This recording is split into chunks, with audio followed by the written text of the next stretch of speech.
Hello everyone, this is part one of your lesson on narrative, the rhetorical mode, or telling a story.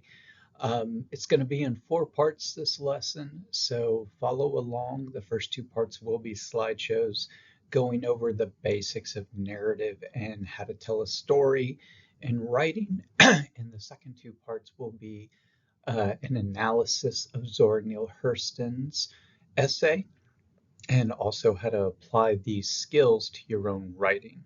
And there's going to be some pointers in the slideshows as well. All right, here we go. So how does narrative differ from the other rhetorical modes?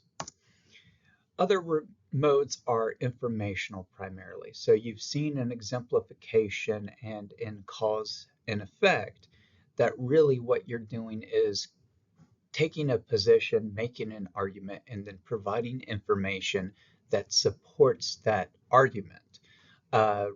Narrative as a rhetorical mode is a little different in that you're not really making an argument. I mean, you are, but it's an implied argument. We'll talk more about what that means as the lesson continues. And you are providing evidence, examples, but the evidence comes from the narrative, the story itself.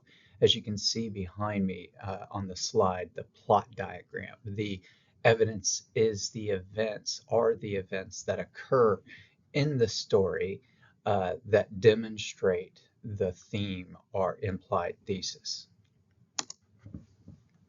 And that goes back to what I was saying, often uses an implied thesis. And you may go, oh, well, what's that? We're going to have more on that later. But basically, instead of coming right out and saying, this is my argument, the story actually illustrates that argument through the events that occur within the story. And these essays specifically use a chronological sequence to describe events. That means the events are happening in the order that they happened when they happened.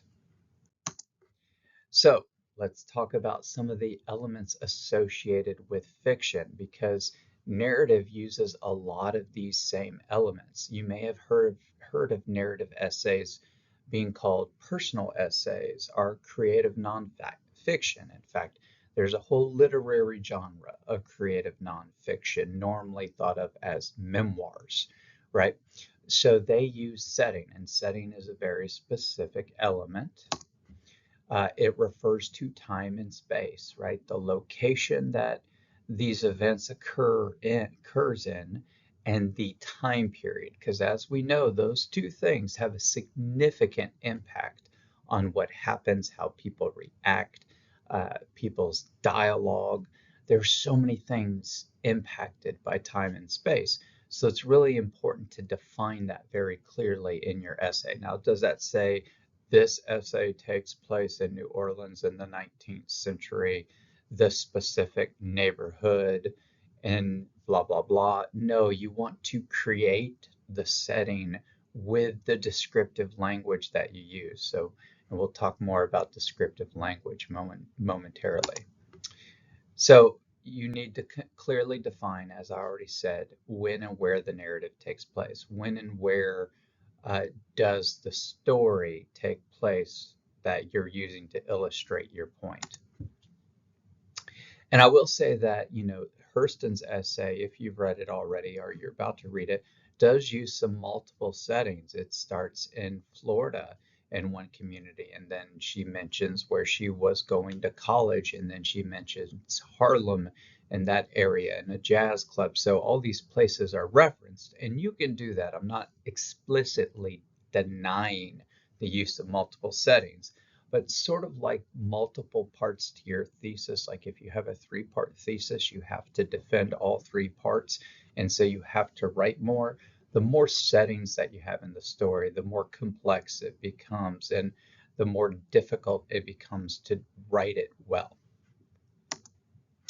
So again, use descriptive language. I'm going to keep repeating that over and over again to place your reader in the time and place. And we'll go over what descriptive language is momentarily. So next we go to character. So the term I'm going to use a lot throughout this lecture is protagonist. The root of that are the prefix of that word pro means for. So whenever you see pro in front of something, it usually means they're for that specific concept or idea. So the protagonist is the character that we support, that we actually care about as we're reading the narrative. So the narrative essay needs to have a character that we care about. And for your essay, the protagonist should be you. You're speaking in first person, you're talking about your own experiences, so you should be the protagonist, the character that we care about. So you're going to have to make us care about you through your tone, through your diction, through your language, through your description of these experiences. So you also want to describe the characters that you interact with within the narrative. So it's not enough just to describe yourself, but you may want to experiment too with describing some of these other characters that may exist, because typically there'll be multiple people or entities within a narrative that the protagonist interacts with that influence the outcome of the conflict. So the other key thing is we need to know that the protagonist wants something and that they should have to overcome someone or something to get what they desire. There'll be more on why that's important in a moment. But the key here is the protagonist needs to experience growth throughout the narrative. And that growth usually comes from wanting something that they cannot have or they cannot experience. And they cannot have it because there are obstacles in the way.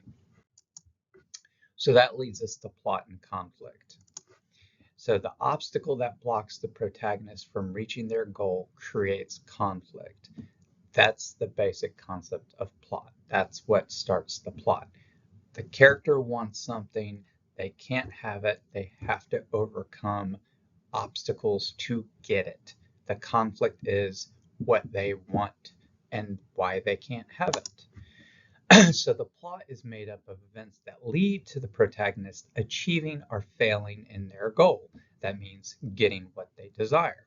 Sometimes the plot leads to the protagonist discovering some wisdom instead of overcoming an obstacle. This happens often. I think we could say that's true of Hurston's essay, that the end result of the progression in the story of the plot in the narrative, which is kind of an interesting plot, is that Hurston realizes something about herself or is left with more questions. That's also a possibility as well.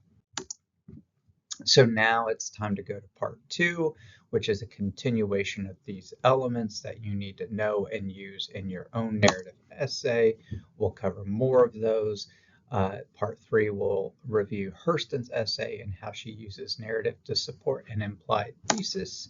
And part 4 will discuss the actual application of this skill set and how you can take these models and this information to create this narrative essay that I'm going to ask you to create, well, require you to create.